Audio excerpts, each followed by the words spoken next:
Chapter 11. I wish you would tolerate me, even when I am a bit foolish. Please do. I am jealous for you, just as God is. You are like a pure virgin, whom I have promised in marriage to one man only, Christ himself. I am afraid that your minds will be corrupted, and that you will abandon your full and pure devotion to Christ, in the same way that Eve was deceived by the snake's clever lies.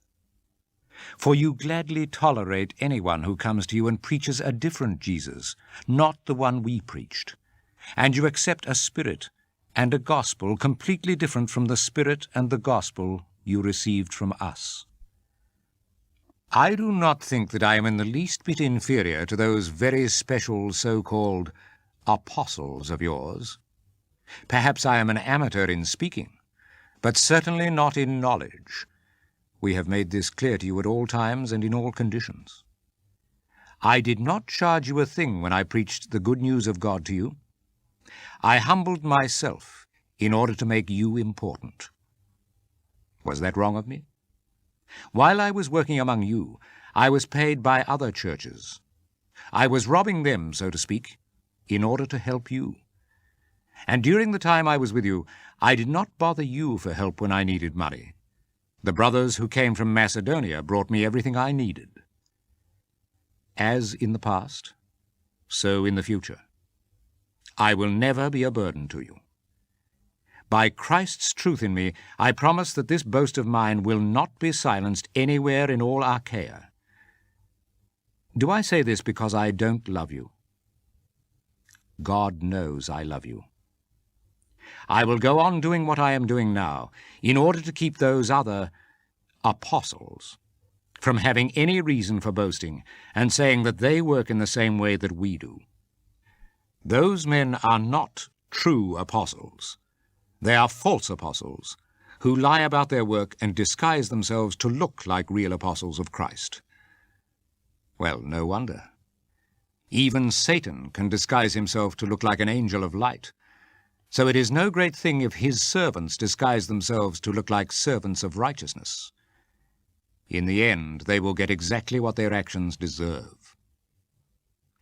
I repeat, no one should think that I am a fool.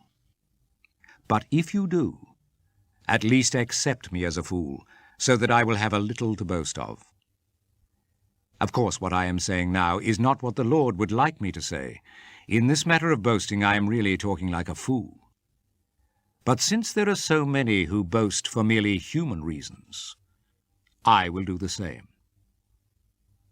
You yourselves are so wise, and so you gladly tolerate fools. You tolerate anyone who orders you about, or takes advantage of you, or traps you, or looks down on you, or slaps you in the face. I am ashamed to admit that we were too timid to do those things. But if anyone dares to boast about something, I am talking like a fool, I will be just as daring. Are they Hebrews? So am I. Are they Israelites? So am I. Are they Abraham's descendants? So am I. Are they Christ's servants? I sound like a madman, but I am a better servant than they are. I have worked much harder. I have been in prison more times. I have been whipped much more, and I have been near death more often. 5 times I was given the 39 lashes by the Jews. 3 times I was whipped by the Romans, and once I was stoned. I have been in 3 shipwrecks, and once I spent 24 hours in the water. In my many travels I have been in danger from floods and from robbers, in danger from fellow Jews and from Gentiles. There have been dangers in the cities, dangers in the wilds, dangers on the high seas, and dangers from false friends.